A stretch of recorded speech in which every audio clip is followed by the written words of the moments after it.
different states. We've been working together here at the FEMA headquarters and have opened our National Response Coordination Center and are working with local and state authorities to make sure that we're getting individuals and communities pre-deployed resources that they may need and also preparing them for the upcoming days, which will significantly impact them and their citizens. The Trump administration and FEMA are working closely with them to get them information, to get them resources, and to help them be prepared and well equipped for the road ahead as we go through this next week. But before I take any questions and give more details on the storm and its impact, I do want to address the tragic situation that we saw in Minneapolis today that unfolded on the streets. It occurred with DHS law enforcement as they carried out their lawful duties to keep Americans safe in the threat of criminal illegal aliens in this country. At 9:05 a.m. Central Time, the Department of Homeland Security law enforcement officials and officers were conducting targeted operations in Minneapolis against an illegal alien whose criminal history included domestic assault with intentionally inflicting bodily harm, disorderly conduct, and driving without a valid license. An individual approached U.S. Border Patrol officers with a 9mm semi-automatic handgun. The officers attempted to disarm this individual, but the armed suspect reacted violently. Fearing for his life and for the lives of his fellow officers around him, an agent fired defensive shots. Medics were on the scene immediately and attempted to deliver medical aid to the subject, but he was pronounced dead at the scene. The suspect also had 2 magazines with ammunition in them that held dozens of rounds. He also had no ID. This looks like a situation where an individual arrived at this scene to inflict maximum damage on individuals and to kill law enforcement. About hundreds of protesters then showed up at the scene. They began to obstruct and to assault law enforcement officers. We saw objects being thrown at them, including ice and other objects, and a rampant assault began, and even an HSI officer agent's finger was bitten off. Crowd control measures were deployed to bring safety to the public and to law enforcement at the scene. And once again, I want to remind everybody that this situation and this tragedy did not have to happen. Our law enforcement are doing everything that they can to protect the public.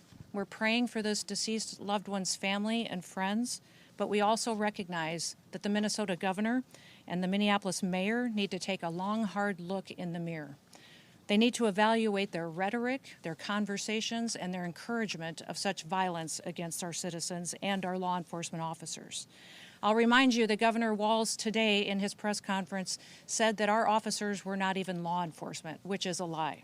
He's called them the Gestapo. He's encouraged residents and citizens and violent rioters to resist. He's doxed their identities, putting themselves and their families' lives in jeopardy. He's refused to turn over murderers to federal law enforcement officers. He's protected illegal criminals and protected them from being brought to justice, and even overseen a historic, unprecedented theft of American taxpayer dollars. Tens of billions of dollars were stolen under his watch, and he allowed it to happen, and in some instances may have even facilitated it. In other cities and states across the country, we don't see this happen. Local, state, and officials work with us to make sure that we're making their streets safer.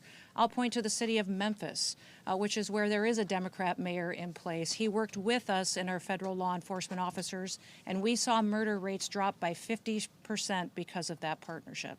We've seen historic lows in the criminal acts that have happened in that city. We've had the same amount of law enforcement officers there, but a very different result because of the leadership in place. Last week, ICE did over 2,000 different operations, and we saw people be brought to justice and the American people made safer because of that work. We don't have this problem in Texas or in Florida because those individuals in those states work with us, and they make sure that they keep peace and calm while they bring criminals to justice. In Minneapolis, Governor Walz and Mayor Frey, they instead choose violence. They instead choose to encourage the destruction of their city and the crime against their people. It appears that they want this lawlessness to continue. It appears that they want chaos to distract from the theft and the fraud and the corruption of their city. I'll remind you that this city has been corrupt for years with what we've seen with people that have been stealing taxpayer money, all under the leadership of Governor Walz and Mayor Frey. I'm asking for all the authorities in Minneapolis and the leaders to work with us. And there are two things that we have repeatedly asked the governor and the mayor to do. Number one, all we want them to do is that when they are going to release a dangerous criminal from their jails, turn them over to us so we can get them out of this country as soon as possible. Since we have been back in the White House with President Trump's leadership, they have released over 490 criminals onto their streets rather than allow us to get them out of the country to keep families safe. The second thing that we have asked the governor and the mayor to do is to help us keep people safe. Just give us backup on the streets while we do our targeted operations to get illegal criminals out of our country, and then we wouldn't have to be there facing these types of situations that we face with violent rioters who are impacting and attacking our law enforcement officers. That's all. Those are the two requests that we've asked of them. We've asked them to help us do that so that we can continue to see success in Minneapolis like we see in so many other cities and communities across the country. But they have refused because they want us talking about attacking law enforcement officers instead of the fraud and the theft that they facilitated in Minnesota. One thing I'd like to do before I take your questions on that situation on the storm is give you a few facts about the storm and what we're facing here in the coming days. This storm is going to produce heavy snow. It's going to produce dangerous freezing rain and ice and life-threatening wind chills that will be sustained for days. Power outages, road closures, and other impacts have already started to impact the Midwest, the South, and the East Coast. The most important thing that people can do across this country is to please stay off the roads, to stay home when possible, unless you absolutely have to be out and about. That will not only ensure that you and your family are safe, but that emergency responders aren't out there trying to rescue you when they could be out doing other work to proactively keep people safe and at home. Stay alert by listening to different announcements from your local officials and from your state. We want to remind everybody that in these emergency disaster situations, it's your local officials and local emergency managers that go out and execute response to these disasters. Your states manage it, and the federal government is here to support. We're here and have been opened and visiting and talking with all of the governors and local leaders to make sure they have everything that they need ahead of time and that we can be as prepared as possible for what is going to unfold in the coming days. I want you to make sure that you get the chance to visit the website ready.gov to see recommendations and advice for how you can protect your family and be prepared for the storm that is coming. We have 17 different states and the District of Columbia that have already declared states of emergency. President Trump has already approved emergency declarations at the federal level for these following states: for South Carolina, the Commonwealth of Virginia, Tennessee, Georgia, North Carolina, Maryland, Arkansas, Kentucky, Louisiana, Mississippi, Indiana, and West Virginia. I'm sure there will be more coming, and we are turning those around immediately to make sure that states have the resources from the federal government that they've requested. I have spoken several times on conference calls, but also called personally governors and local leaders to facilitate the partnership that we need to help keep this federal response streamlined with their state responses. The Department of Homeland Security, FEMA, CISA, our cybersecurity team focused on the electrical grid and our critical infrastructure, the Coast Guard and our other federal partners are all embedded in state operation centers across the country. Governors remain in the lead on these responses, and we are continuously talking to them to see what they need to continue to take care of their citizens and make sure that people are safe. I activated the National Response Coordination Center, which is where you are right now, 2 days ago, and we are monitoring the storm and coordinating federal support for the affected areas. At my direction, FEMA has already pre-positioned commodities in many locations across the country. We've embedded partners in state emergency operations centers, and we've deployed IMAT teams, incident management assistant teams, with dozens more ready to deploy at any moment, besides those that have already been pre-positioned. We have dozens of urban search and rescue teams that are ready to go out and to save lives in partnership with our local and state authorities should that become necessary. We do have tens of thousands of people in affected states in the South that have lost power. We have utility crews that are working to restore that as quick as possible, and we expect to continue to see that as ice builds on power lines and trees are affected and we see more damage. But we have partnered with our energy companies and rural electric communities to make sure that we are able to facilitate the repairs as soon as possible to get the power on, especially in light of the cold temperatures that we see coming for days on end. We just ask that everyone would be smart, stay home if possible, take care of your family members, check on your neighbors, and continue to work with your local officials to get through this difficult storm.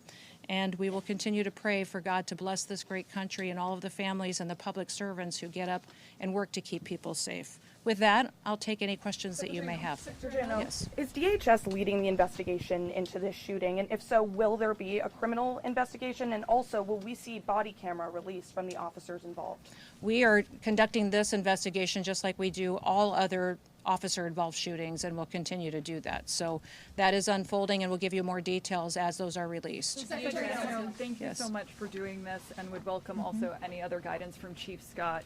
Did the 37-year-old who had a license to carry, did he brandish a gun? And at what point did law enforcement retrieve the gun and also the magazines from him? Can you offer clarity on where those were found? This individual showed up to impede a law enforcement operation and assaulted our officers. They responded according to their training and took action to defend the officer's life and those of the public around him.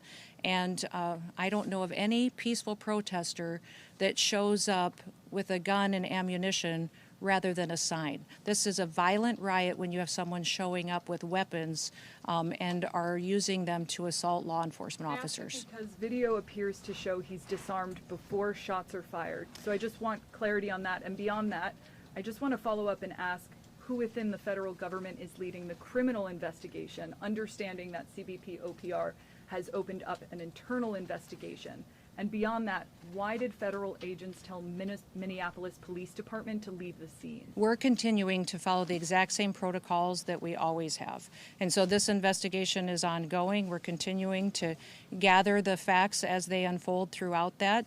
And we'll do it just like we did under the entire Trump administration and previous administrations. Nothing has changed, and we'll continue to release details as we have them. But I want you to not distract away from the facts of this situation. Our law enforcement officers were there doing a targeted operation against an individual who was in this country illegally and had a criminal conviction for domestic assault with intent to do bodily harm and other convictions as well.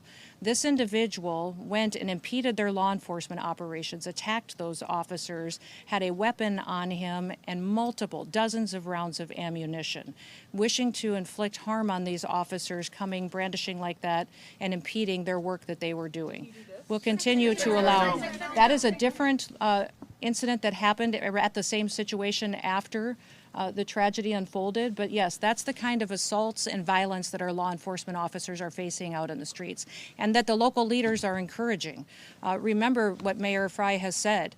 That he wanted ICE out of the city. We have been working and had a presence in that city for years. We are there to enforce the law and to make sure that the public is safe. Just since we have been there, we have arrested thousands of individuals that have criminal convictions and are in this country illegally and gotten them off the streets of Minneapolis. The two things that we've asked the mayor and the governor for is that they would partner with us, and before they let somebody dangerous out of their jails, that they would let us know so we can deport them out of our country. I do not know why they continue to choose the side of lawbreakers, criminals, murderers, and rapists over the citizens of Minneapolis. And this situation that we have today is a tragedy that we don't have to have. We have it because we have a mayor and a governor who encourage this violence and encourage this type of rioting. And remember, these are the individuals that were in charge when Minneapolis burned in 2020. They facilitated it, they encouraged it, and they saw the destruction, and we all watched the destruction of that city back then. It doesn't have to happen again. It appears that they're following the same playbook, and the reason that they're doing it is to distract from the corruption that they have facilitated in fraud and theft from the American taxpayers. Tens of billions of dollars they have been funneled into criminal pockets and stolen from vulnerable people that needed these programs to take care of their children, to go out and provide services to individuals that were developmentally disabled, people that needed programs that the federal government has to take care of those that are less fortunate and need it. And instead, Governor Walz and Mayor Fry allowed that kind of theft to continue, and now they want to perpetuate violence against our law enforcement officers to cover it up. Secretary Noem. Yes. You just made claims that the individual posed a threat to law enforcement? I guess That is no claim. It is the facts. The facts of this situation. This individual showed up to a law enforcement operation with a weapon and dozens of rounds of ammunition. He wasn't there to peacefully protest. He was there to perpetuate violence. And he was asked to show up and to continue to resist by a governor who's irresponsible and has a long history of corruption and lying. And we won't stand for it anymore. These law enforcement officers take an oath. They get up every single day and they go out to protect the public. Many of these individuals live in their communities. And this mayor and this governor have doxed them. They have allowed people to threaten them and their families and expose their identities in order to instill fear and violence. And that's not what America is about. We're going to continue to tell the truth about Minnesota, Minneapolis, what happened here, the theft over the last many years that these leaders have facilitated. And we're going to continue to do our work to get to the bottom of the investigations. And the one question you should be asking is the mayor, the governor, and the attorney general have all confirmed that they have been subpoenaed to come in front of a criminal federal grand jury. So they are covering up and are being in a part of a system where they are going to be brought to justice for anything that they had to do with this investigation. They have confirmed they've been subpoenaed, and they will be in front of a grand jury to get that criminal investigation unfolding and to disclose the kind of fraud that they have allowed to happen. And do you have any plans to leave Minneapolis? The White House has labeled the man who was killed in Minnesota as a domestic terrorist. Is that something you agree with? And have you seen any evidence to when back you up that claim? perpetuate violence against a government because of ideological reasons and for reasons to resist and perpetuate violence, that is the definition of domestic terrorism. This individual who came with weapons and ammunition to stop a law enforcement operation of federal law enforcement officers committed an act of domestic terrorism. That's the facts. Where's the evidence of his ideology, Yes. though? Drew Evans, of the superintendent of Minnesota Bureau of Criminal Apprehension, had said during a news conference today that when federal agents blocked his agency from the shooting scene, when they went, got a judicial warrant, they returned, they were still blocked. Why were they We have blocked? asked these state officials to help partner with us on law enforcement operations for months. Ever since President Trump came into the White House, we've asked them for their partnership to stand alongside of us so we could do targeted operations against criminal illegal aliens and to help us make their streets safer. They have refused over and over and over again, and they have perpetuated a narrative that is absolutely false. And our federal law enforcement officers will continue to do their work, and they'll do that to make America safe again. Secretary Noem. Yes. Thank you. Sorry, this is the second DHS law enforcement operation shooting that's happened this year. There was another incident in Portland. 5 people have also died in immigration detention so far this year. Why is immigration enforcement becoming so deadly under your tenure? Immigration enforcement is exactly what the American people asked for. When we had a Democrat administration in the White House that facilitated an invasion of millions of people over our southern border and let people come into this country that were completely unvetted. We know for a fact that we had hundreds, if not thousands, of terrorists, suspected terrorists, criminal organizations and gangs that came in and have been committing criminal activities against American citizens for years now, that the American people said enough is enough. We want them out of our country. We want them brought to justice. And they trusted President Trump to go out there and to make America safe again.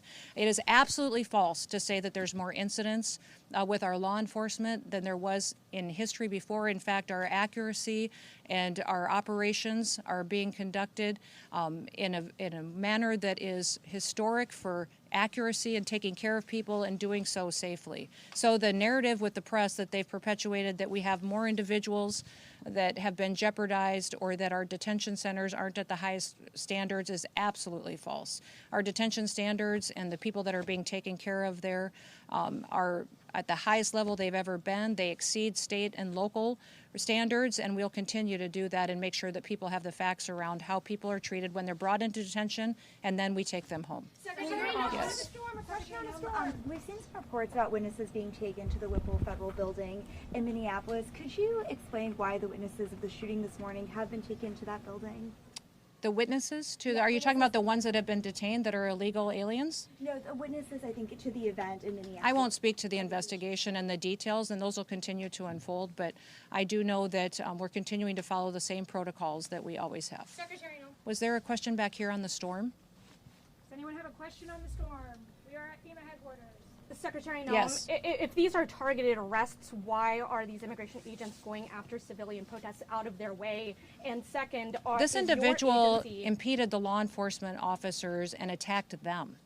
State the facts as they unfolded on the street today. We were doing a targeted operation against an illegal criminal, and this individual came with a weapon and dozens of rounds of ammunition and attacked them.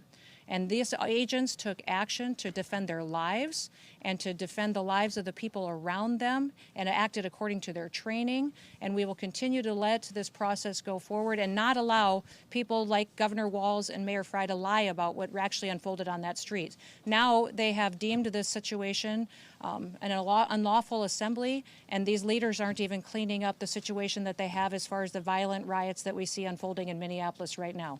They need to be strong, take action, protect their citizens, and partner with us to go after these criminals that perpetuate violence and to keep our law enforcement officers safe. Let's all be grateful for people who take an oath every day and they go out to enforce the laws.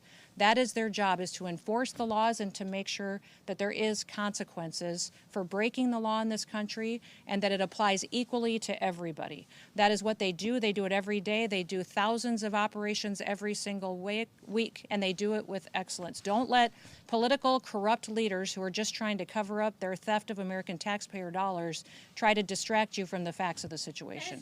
One more question, right here. Governor Tim Walz said he told Susie Wiles that Minnesota would take the lead on this investigation. Are you working with local law enforcement on the investigation? This is the same protocol we'll always follow. Who would trust Governor Walz at this point? The man has stood up and encouraged resistance. He has refused to partner with us. He's sacrificed his citizens' safety and their well-being by choosing the side of people who break the law and who steal money and who perpetuate violence. He has chosen all of that and backed an administration previously that allowed an invasion of our country. We need to partner with people who truly understand that the law is the law, and in the United States, we will keep people safe. Thank you. Last question. Does this move the president closer to invoking the Insurrection Act?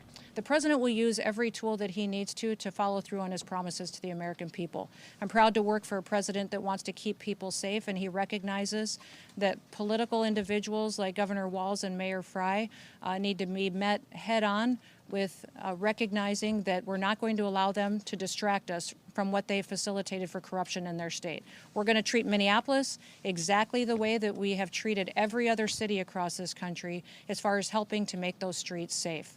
Remember, we have other cities with Democrat mayors, Republican mayors that we worked well with together. We've driven down the crime rates, we've driven down the murder rates, we have continued to keep people safe, and we have stopped hundreds of millions of lethal doses of drugs from killing our children, and have continued to do operations to make sure that we're protecting them, our kids and our grandkids, from the criminal networks that Joe Biden let in and leaders like Governor Walz allowed to be successful and to thrive on the streets of Minneapolis. It's going to stop. All of the control in this situation is in Governor Walz's hands. Partner with us on, before you release a murderer out onto the streets, give them to us so we can get them out of our country. We are focused specifically on child pedophiles and sexual assault and trafficking rings in Minneapolis, have brought dozens and dozens of them to justice. Why is he protecting them and refusing to work with us? All he has to do is, before you let somebody out of your jail onto the streets, is give them to us so we can get them out of our country. The second thing is, just keep people safe. Work with us so that we can go get these criminals and get out of there and not have to worry about our law enforcement officers getting attacked by individuals with guns and ammunition and weapons and assaulting and doxing them and their families. We'll continue to do all that we can. We also want to continue to make sure that everybody recognizes this storm is significant. It's the largest storm that we've seen impact the most states and this big of a population in possibly decades. So we want everybody to recognize the seriousness of it. Please stay home with your family. We will continue to give you announcements. We'll continue to work with your governors to get the resources that you need. Go to our website, ready.gov, and get a list of recommendations from us, but continue to pay attention to your local officials, and we'll continue to have conversations with every one of your emergency management directors and your governors to make sure that they're supported throughout this process. Again, it's going to be very, very cold, so we'd encourage everybody to stock up on fuel, stock up on food, and we will get through this together. With that, thank you, and we'll talk again soon. Thank you. Is your agency compiling the data of, quote, domestic terrorists